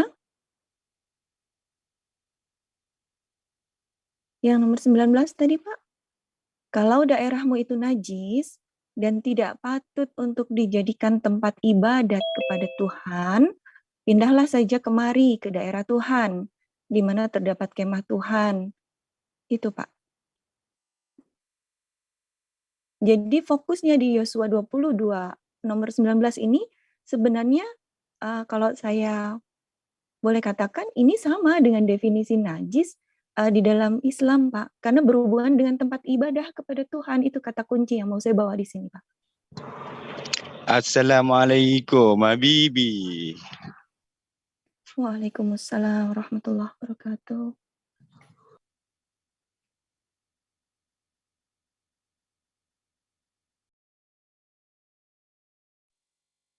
Pak Ginting, monitor. Gimana, Bu? Iya, itu tadi, Pak. Saya mohon. Gini Bu ya. Mohon. Iya, ini berbicara tentang tanah. Ini kan bisa berbicara tentang negeri ya. Makanya kalau kita baca di dalam ayat 17, tanahnya dimaksud adalah sebuah negeri. Belum cukupkah bagi kita noda yang di Peor itu, yang daripadanya kita belum mentahirkan diri sampai hari ini, dan menyebabkan umat Tuhan kena tulah, ya, sehingga kamu berbalik pula sekarang ini membelakangi Yahweh. Jika kamu hari ini memberontak terhadap Yahweh, maka besok ia akan murka terhadap segenap umat Israel. Akan tetapi jika sekiranya tanah milikmu itu najis, nah ini berarti tanah ini negeri maksudnya ya. Jadinya di negeri itu memang bangsa Israel terpengaruh oleh penduduk setempat untuk membangun sebuah mezbah. Mezbah itu bukan kepada Tuhan. Nah, makanya saya bilang tadi najis ini najis yang macam mana gitu loh. Nggak mungkin sebuah kota semuanya kotoran manusia kan, nggak mungkin. Pasti itu berhubungan dengan perbuatan penduduk setempat kalau menurut saya, Bu.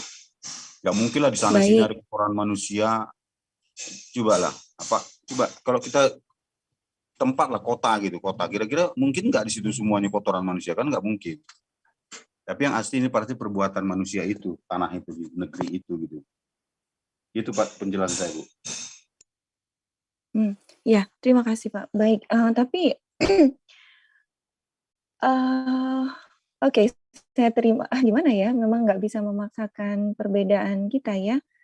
Tapi di sini hanya satu yang sebenarnya tetap mau saya bawa, bahwa karena ada hubungan dengan tempat ibadah kepada Tuhan.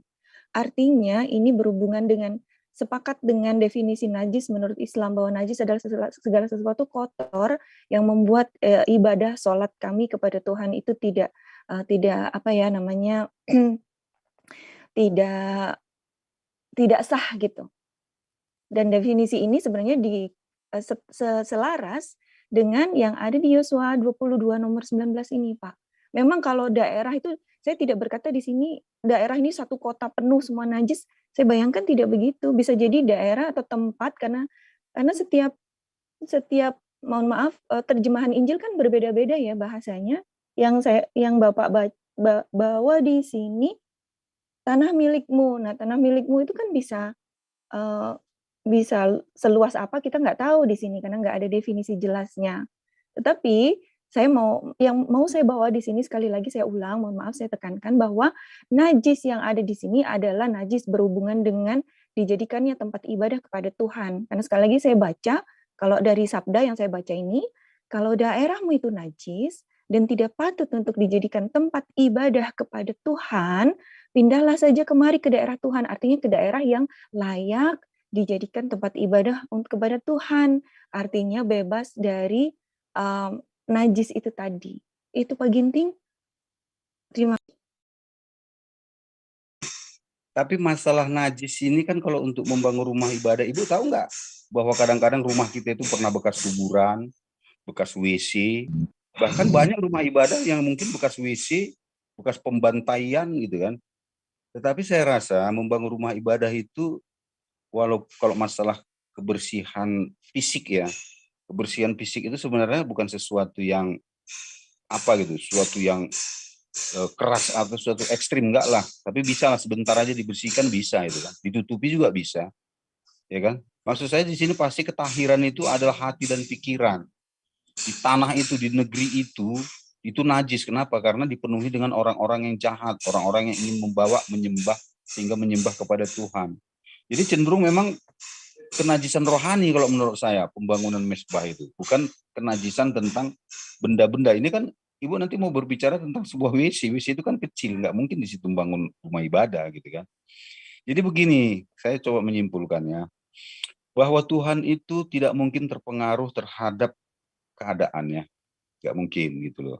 Tetapi manusialah yang bisa terpengaruh terhadap keadaan. Sehingga diberikan Tuhanlah tempat-tempat untuk manusia itu agar pikirannya bisa konsentrasi beribadah kepadanya. Jadi jangan kita katakan tempat itu yang mempengaruhi Tuhan, tidak.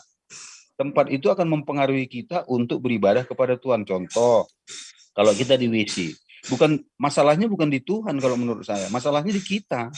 Apakah kita bisa mampu beribadah dengan khusyuk di WC? Enggak mungkin kan.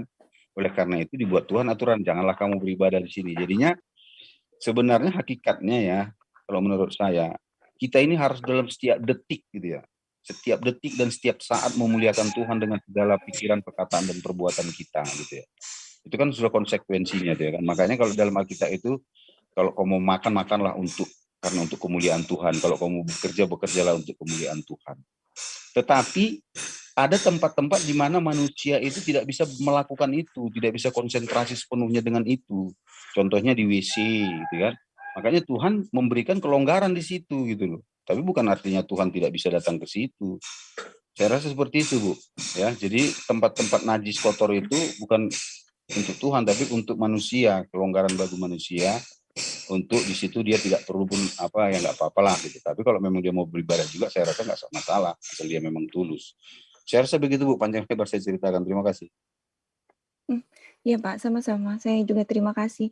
Tapi sebenarnya gini Pak, saya kok masih bingung. Memang ini bukan untuk Tuhan Pak. Kami tidak, ini untuk manusia gitu. Dan cara kami untuk memuliakan Tuhan kami, terutama yang Muslim ya, kami harus beradab. Jangankan kepada Tuhan, kepada orang tua atau kepada orang yang lebih tua, kepada guru siapapun aja kami diajarin adab gitu Pak. Apalagi kepada Tuhan, kepada Allah kami. Maka sangat tidak layak, kalau sangat tidak beradab ketika kami di dalam toilet pun misalkan menyebut nama Tuhan, nama Allah kami di dalam toilet, itu yang diajarkan kepada kami sih Pak. Mohon maaf jika ini mungkin agak berbeda. Jadi memang sekarang saya paham Bapak meskipun Advent, meskipun masih mengakui bahwa ayat-ayat di dalam Perjanjian Lama itu masih berlaku, tapi dalam hal najis memang sepertinya Bapak tidak menerima di sini ya Pak ya, berbeda gitu ya. Jadi seperti Yosua 22 nomor 19 di sini yang sudah jelas di situ bahwa hubungannya adalah najis dengan ibadah, itu masih ya boleh dibilang masih najisnya adalah najis perbuatan, najis rohani dan sebagainya. Jadi najis secara fisik memang tidak ada sama sekali di dalam kekristenan ya Pak ya. Benarkah begitu Pak? Itu aja sih kesimpulannya yang mau kita tarik. Oke, mungkin. sedikit Bu ya, boleh saya tambah ya. Ibu percaya nggak saya pernah berdoa dengan sungguh-sungguh di WC? Pernah Bu. Tuhan tolong Tuhan saya ini tolong, saya bilang. Karena waktu itu saya tuh susah mengeluarkan buang air besar gitu, keras gitu ya. Berdoa saya Bu, sungguh-sungguh berdoa saya. Jadi menurut saya dimanapun kita berada sebenarnya Tuhan itu bisa datang hadir. Kalau itu menurut saya tadi ya. Tetapi kita janganlah berdoa saat kita mau mencuri, ya kan? Mau pergi ke dukun. Ya itu yang nggak boleh. Itu yang namanya najis, tidak boleh dilakukan. Tapi kalau kita berada di dalam lubang WC, kita nggak ada menolong, apa kita tidak boleh berdoa dari Tuhan? Saya rasa mungkin kalau Islam juga mungkin waktu sholat juga bisa sholat dengan bertayamum, saya rasa pernah gitu kan. Jadi memang itu, cuman kadang-kadang kita memang membutuhkan suatu tempat yang bisa membuat kita relaks, santai untuk melaksanakan ibadah. Tapi oke lah Bu, terima kasih kita punya perbedaan pendapat. Tapi perbedaan pendapat kita ini saya tegaskan bahwa kita boleh berseru kepada Tuhan di segala tempat dimanapun berada. Tetapi jangan berdoa kepada Tuhan, memohon kepada Tuhan ketika kita melakukan kejahatan. Inilah yang disebut kami tinggalkan itu. Tinggalkan keadaanmu seperti itu. Terima kasih Bu. Baik. Sama-sama Pak, tapi saya mohon izin, nah ini bedanya kami, definisi berdoa dengan ibadah, ibadah dalam arti yang tadi saya sampaikan najis, yang membatalkan atau membuat tidak sahnya sholat. Kalau masalah berdoa, di dalam toilet kami boleh Pak berdoa Pak. Jadi saya sampaikan ini, ada ada beberapa ulama kami yang menyatakan bahwa tidak apa-apa berdoa di dalam toilet, tetapi hukumnya makruh, Pak. Makruh itu artinya jika dilisankan. Jika kami sampaikan, kami berkata, ya Allah, ya Tuhan, apa menyebutnya tidak Allah ya, tetapi jika di hati boleh, Pak. Misalnya Imam Ibnu Munzir, saya sampaikan di sini, beliau berkata bahwa Ikrimah berkata, janganlah berzikir kepada Allah dengan lisan saat di kamar mandi, tetapi hendaklah di hati saja. Nah, fokus di sini yang saya maksudkan adalah ibadah yang saya maksud tadi adalah ibadah sholat, Pak. Karena beda definisi ibadah di dalam Islam dengan kekristenan, sepertinya memang begitu. Berdoa itu memang bagian dari ibadah, tapi itu bukan ibadah ritual. Kami bisa berdoa dimanapun kami berada, Pak. Itu ya. Jadi itu aja penutup dari saya. Mohon maaf juga Pak Ginting ya, jika saya ada kesalahan, kekhilafan. Terima kasih atas kesediaannya untuk berdiskusi, berdialog dengan saya. Oke Bu, indah sekali. Boleh saya nambahkan? Saya jadi terpancing-pancing kalau Ibu menjelaskan. Asik soalnya. Bu, saya pernah mendengar bahwa sholat itu ada 3 loh Bu. Ya dah, sholat, orang tidur juga bisa sholat Bu, orang duduk juga bisa sholat, saya dengar pernah. Benar Bu ya? Ibu? Benar ya? Orang tidur juga bisa sholat kan? Sholat. Benar ya? Nah, jadi sebenarnya memang ini enggak, Ibu bilang tadi sholat nggak boleh di tempat tidur atau di kamar mandi. Saya rasa bisa. Orang di tempat tidur juga bisa sholat. Benar ya? Sepertinya Pak Ginting apa ya, tidak menyimak apa yang saya sampaikan tadi. Saya tidak bilang bahwa sholat tidak boleh di tempat tidur. Saya tidak membawa tidur tadi, Pak. Enggak, di tempat tidur dan dalam keadaan tertidur boleh nggak sholat? Boleh nggak? Sholat di tempat tidur itu bagi orang-orang yang sakit ya, yang lumpuh ya, boleh kan? Iya. Itu. Jadi sholat itu tidak harus seperti orang sehat semua Bu, enggak. Dia bisa aja tidur. Jadi kamar mandi juga bisa sholat, saya rasa kalau dia memang bisa mampu. Tapi makanya saya kadang-kadang untuk membahas lintas agama ini susah. Karena apa boleh, nanti saya di kamar mandi pun boleh kalau darurat, Apa nanti saya dengar tiba-tiba nggak cocok, nah ini nanti nggak apa. Makanya saya senantiasa hanya membuka membuka pertanyaan aja gitu. Tapi oke lah Bu, terima kasih Bu, kan mau pergi ke kampus ya. Besok kita lanjutkan lagi Bu, nanti takutnya. Assalamualaikum warahmatullahi wabarakatuh. Ya sudah kalau gitu. Terima kasih. Waalaikumsalam warahmatullahi wabarakatuh. Sama-sama. Baik Pak, sebenarnya saya mau jawab. Baik, tapi sudah saya serahkan ke Bang Farhan ya, Bang Farhan, silakan. Maaf mengganggu ya, Putri ya. Jadi saya tergelitik karena saya melihat ada celah di sana. Ada apa ya? Misorientasi dari cara pemikiran dari Pak Ginting ini. Yang saya tangkap seperti ini Pak Ginting. Kalau kita bertemu dengan seorang presiden, tentu ada aturan dan protokol itu sendiri. Dan ada hal-hal yang sebenarnya kalau kita mau berpikir, ketika Allah Subhanahu wa taala menerapkan apa itu najis, apa itu tentang bersolat, apa itu kewajiban kita bersolat, itu sebenarnya bisa teranalogi yang butuh itu bukan kita. Secara analogi filosofis bukan kita yang butuh. Bukan Allah yang butuh, tetapi kita. Contoh ketika seorang presiden ya memanggil kita, tentu itu suatu kehormatan bagi kita. Nah, umat Islam menempatkan sholat seperti itu. Apakah sholat bisa dilakukan di mana saja? Jelas, bisa dilakukan di mana saja asal tempat itu layak. Kenapa harus layak dan suci? Bayangkan kalau kita bertemu seorang presiden, ini hanya presiden ya. Kita dipanggil dan tiba-tiba kita disawat dengan pakaian yang masih belepotan kayak gitu, kita tiba-tiba menghadap ke istana, kan tidak layak itu kan. Jadi analoginya bahwa Allah itu Maha Suci, Maha Kudus kalau dalam bahasa Ibrani. Di sana bagaimana kita menempatkan Allah Subhanahu wa taala dan menempatkan diri kita sebagai makhluk. Itu yang membedakan kami dengan Kristen. Kristen selalu mengatakan bahwa hubungan antara Bapa dan umatnya itu seperti seorang anak dan bapak. Tetapi yang saya lihat bukan anak dan bapak. Kalau boleh, saya mohon maaf Pak Ginting, seperti anak durhaka malah. Contoh ketika di dalam Bible Bapak diterangkan bagaimana Yesus memberikan sebuah contoh cara berdoa. Tapi yang terjadi malah ada dangdutan di dalam gereja. Terus ada, kami di dalam hati kami bisa berdoa, kami bisa beribadah di dalam hati, kami bisa mengagungkan nama Tuhan. Bapak mungkin lupa, Bahkan di dalam Islam ada ajaran setiap denyut nadi kita, setiap hembusan nafas kita, itu adalah lillahi ta'ala. Kami biasa berzikir, astagfirullah, astagfirullah, astagfirullah, alhamdulillah. Tetapi bedakan ketika itu adalah zikir ataupun mengagungkan Allah, dan bedakan kewajiban ataupun sholat, menghadap. Contoh Bapak sekolah. Bapak tentu akan belajar di mana saja bisa. Tetapi ketika kewajiban itu sekolah harus hadir di dalam kelas, Bapak sepintar apapun, tetapi Bapak tidak menghadiri kelas itu, tentu Bapak belum tentu lulus, atau malah tidak lulus.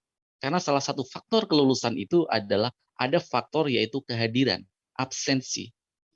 Jadi saya seperti melihat dari, saya perhatikan tadi argumentasi Bapak, seperti ada misorientasi di dalam mengejawantahkan atau mengimplementasikan dari Bible Bapak tentang nilai-nilai ibadah dan nilai-nilai mengagungkan nama Tuhan.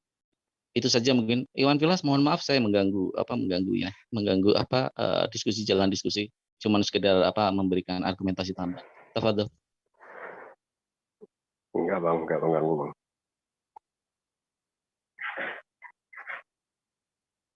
Teng, kok diam Teng? Di kamar mandi itu sebetulnya boleh, Ting. Kalau misalkan dalam keadaan darurat. Contoh gini, contoh ada WNI, ya kan. WNI itu di Cina itu kan non-muslim nih. Ada yang dilarang sholat, Ting. Lalu dia saking pengen sholat gitu kan. Dia sembunyi-sembunyi. Dan salah satu tempat yang dia bisa bersembunyi yaitu adalah kamar mandi. Nah di situ tapi dia ngambil kain supaya alasnya itu suci kan. Nah, itu boleh tapi dalam keadaan darurat. Ya sudah. Banyak nih. Ya sudah berarti boleh kan? Yang cuman dalam keadaan darurat.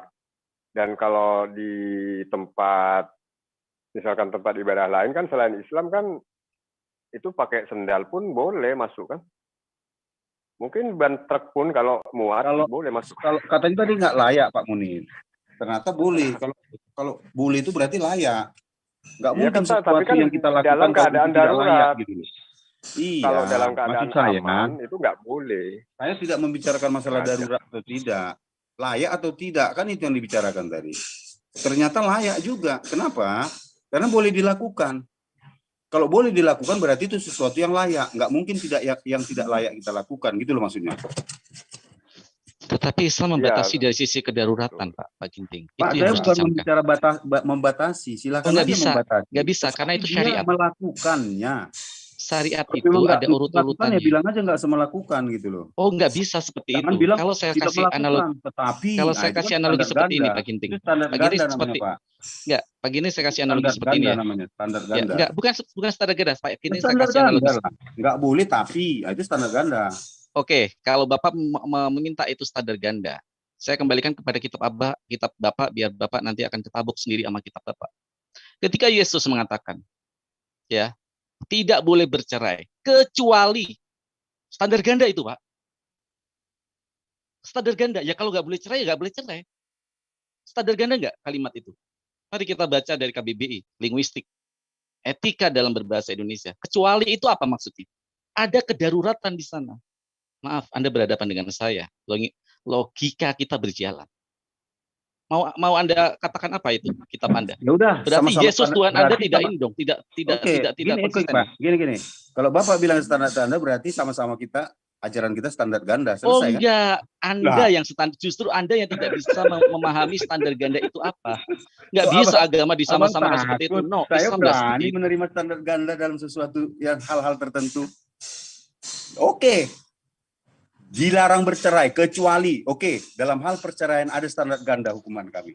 Tetapi dalam sholat ternyata abang ada juga standar ganda.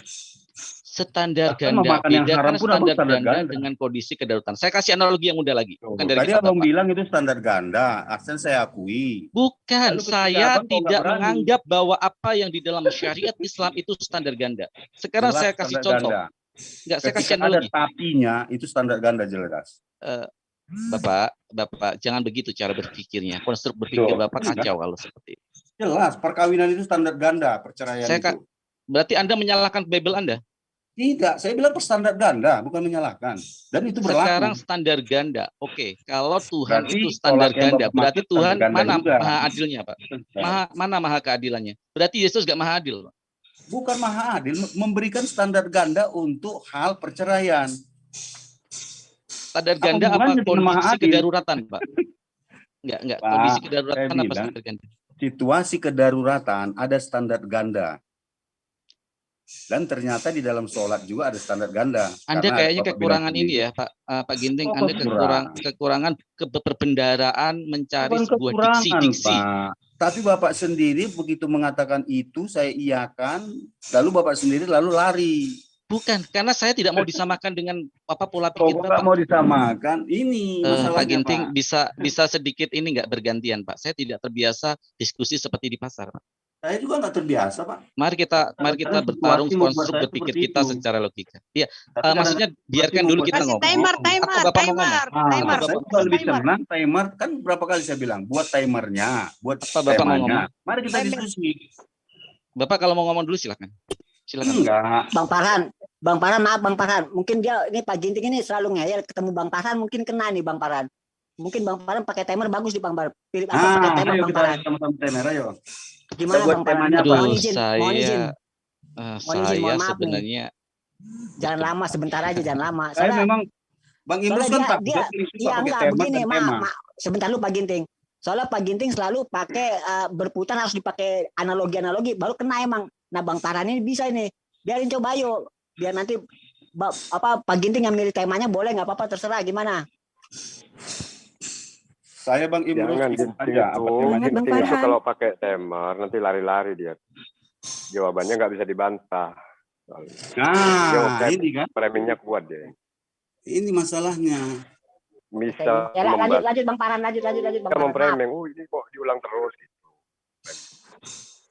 Kalau Islam kan nggak berani memframing kan. Kalau Ginting ini berani dia. Ini diulang-ulang terus pertanyaannya sudah aku jawab 100 kali. Padahal dia belum jawab. Gitu. Menangnya di situ. Jadi TikTok aja kalau bisa.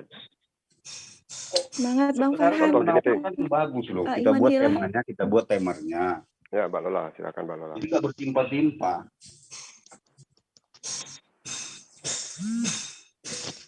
Enggak, yang saya sayangkan Pak Ginting, ketika di ranah diskusi seperti ini, Anda seperti kurang perbendaharaan diksi-diksi yang Anda pakai. Anda tidak bisa membedakan apa itu kedaruratan dan apa itu bahasa emergensi lah. Sekarang kalau saya tanya, ya, ketika Anda ya sedang mengalami lapar yang begitu amat sangat,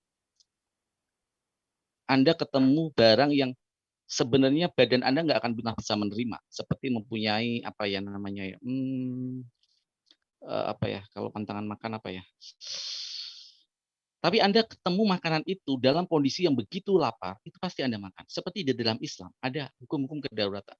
Babi bagi kami ketika dalam kondisi standar, kondisi biasa itu haram. Tetapi jika kami dalam kondisi darurat, ya dalam kondisi jika tidak ada makanan dan hanya makanan babi, jika tidak memakan itu kita akan mati. Allah memberikan kedaruratan itu. Makanlah itu secukupnya. Kenapa? Karena Allah Subhanahu wa taala di dalam agama Islam Ar-Rahman, Ar-Rahim. Beliau Allah mencintai ciptaannya, mencintai umatnya, mencintai makhluknya karena Dia yang menciptakan. Itulah adilnya hukum Islam. Memberikan sebuah celah. Kalau Anda tidak mengakui ada kedaruratan situasi darurat, berarti ketika Anda tipikal sopir atau penyopir kendaraan yang di jalan raya yang jika ketemu ambulan Anda tidak akan mau minggir. Karena Anda tidak memahami, oh itu nggak boleh, kecepatannya melebihi loh, itu nggak boleh, kamu harus ikut aturan, kamu nggak boleh ngebut, dan kamu nggak akan pernah memberi jalan supaya ambulan itu segera sampai di rumah sakit. Karena di dalamnya ada orang yang membutuhkan, nyawanya terancam. Jadi di sisi kedaulatan, Pak. Itulah hukum Islam. Bagaimana indahnya hukum Islam bisa mengimplementasikan.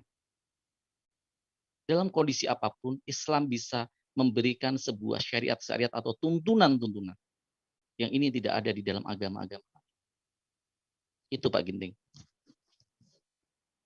Jadi perkaya dulu perbendaharaan diksi-diksi Anda, jadi Anda bisa membedakan apa itu standar ganda dan apa itu kedaruratan.